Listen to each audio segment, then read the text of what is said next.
Hello, welcome back to my channel.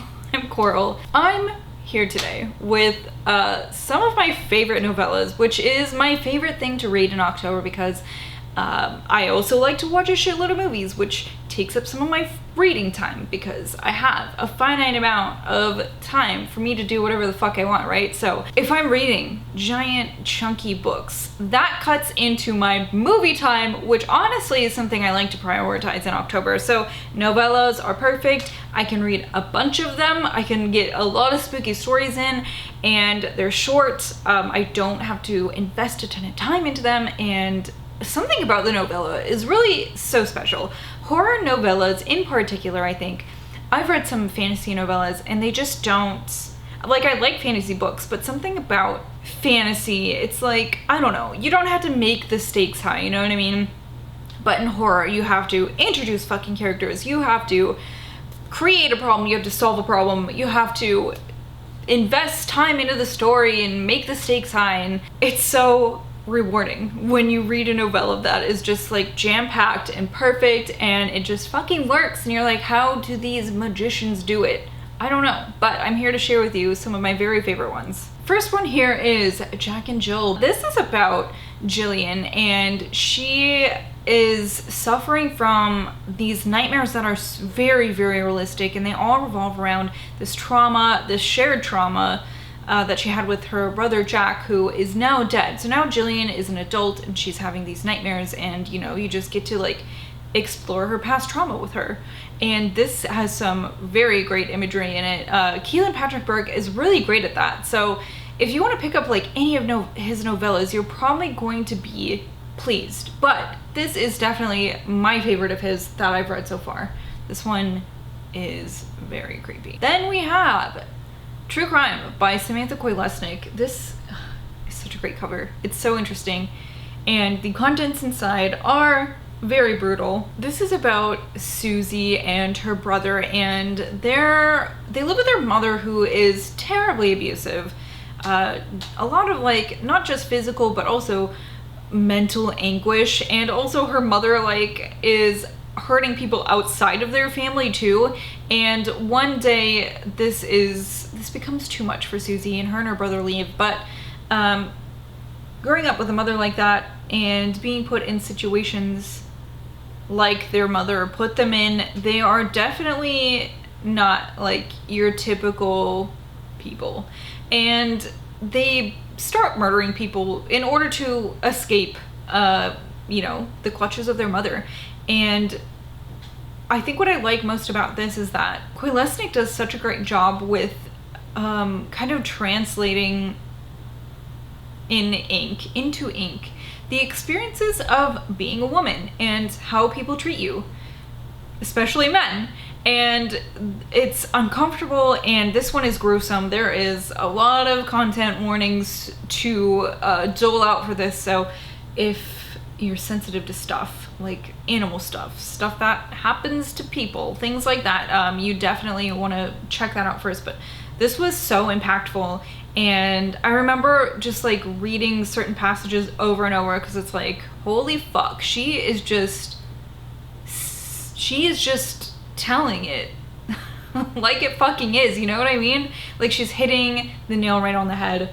This is how it is, and it's kind of terrifying to read in print, you know what I mean? It's like, oh yeah, I've been in these situations and I'm forced to act like that's normal, and it's not. And sometimes when you see that out of like the context of your own life, you're like, wow, that's really fucked up. So yeah, as a woman, especially as somebody who is femme presenting, like, this is definitely a hard read at times, but very good. I really love this book. In fact, thinking about it, I'm like, oh, I should probably reread this sometime soon. So great. Then I have one that's a little bit older. This is Hellhound by Ken Greenhall.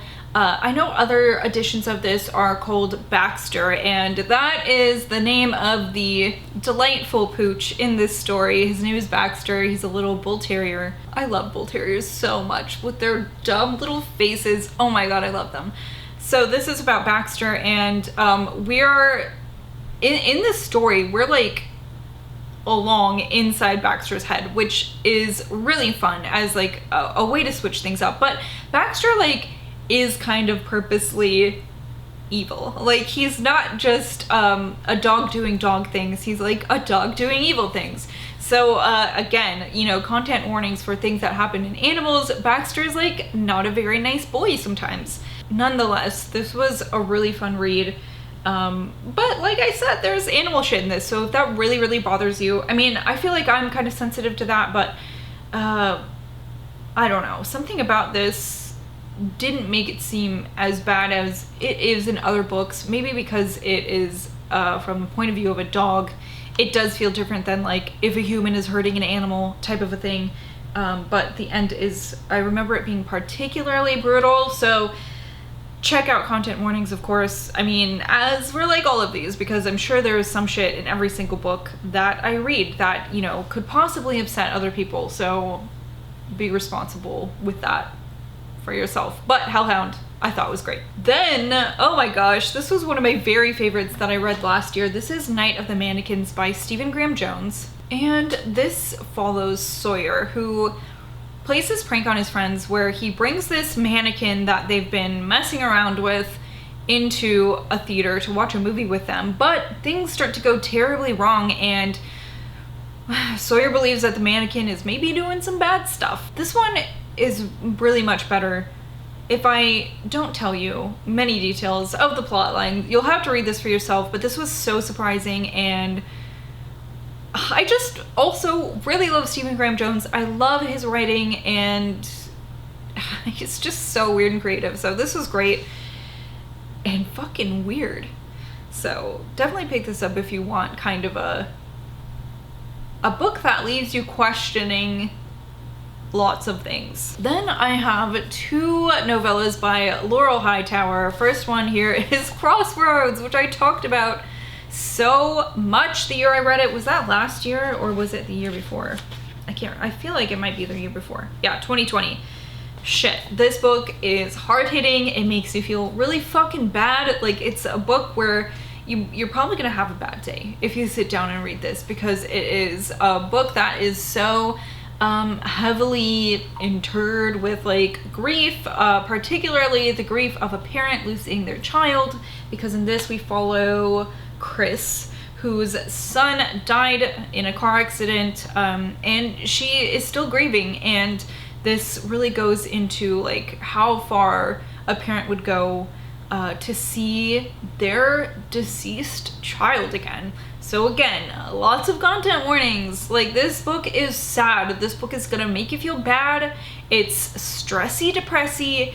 It is gonna make you have a bad day. So be sure, of course, that like you're in the mindset for that, because this does go some deep, dark places, and it does not feel good, but it is still such a great story. Her novella that came out this year, Below, is slightly less stressy, depressy than Crossroads is, but it's still, you know, a little bit dark. So this is about Addie, and Addie is taking a trip to a horror con by herself, which is not something that she is like super comfortable doing. She's like really testing herself and pushing her limits, but she's determined to do this. She's just like broken up with her husband. They're, I believe, divorcing, and there is this snowstorm coming, and she is not a person who is great at being independent, which is a issue that she had with her husband, and he really takes advantage of that. You don't really get to hear from him specifically, but the things that she's thinking about, the memories that she has of him,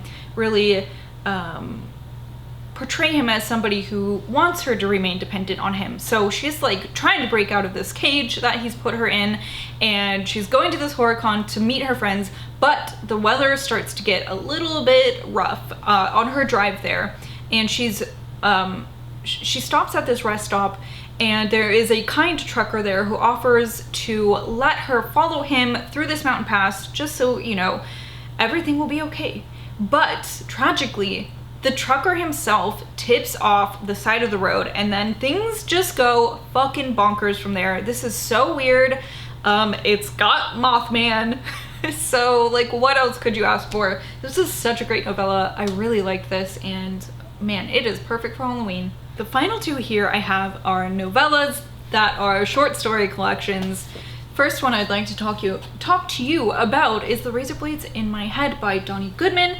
This is really a callback, a shout out to like vintage horror, because that, I mean, if you follow Donnie on any social media type stuff, that's like what he's into. And this is a great homage to that. So there are lots of stories in here. Did I highlight? I'm trying to remember to highlight. No, I didn't. But what I remember liking is third grade. I remember liking, ooh, The Old Bay King. Gosh, some of these, I just can't remember exactly. Teddy, I think. So a lot of the stories in this were really good. I mean, I don't think that there was a bad story in this bunch. Some were obviously better than others, but they were all enjoyable. My favorite part of this is like reading the story and then coming to look at the cover and being like, okay, well, which part is that? Because, you know, they're all depicted here. So they're great. This was so much fun, and I can't wait to read more of Donnie's work. Then, The Strange Things We Become and Other Dark Tales by LaRocca. Oh my god, this short story collection is so fucking good.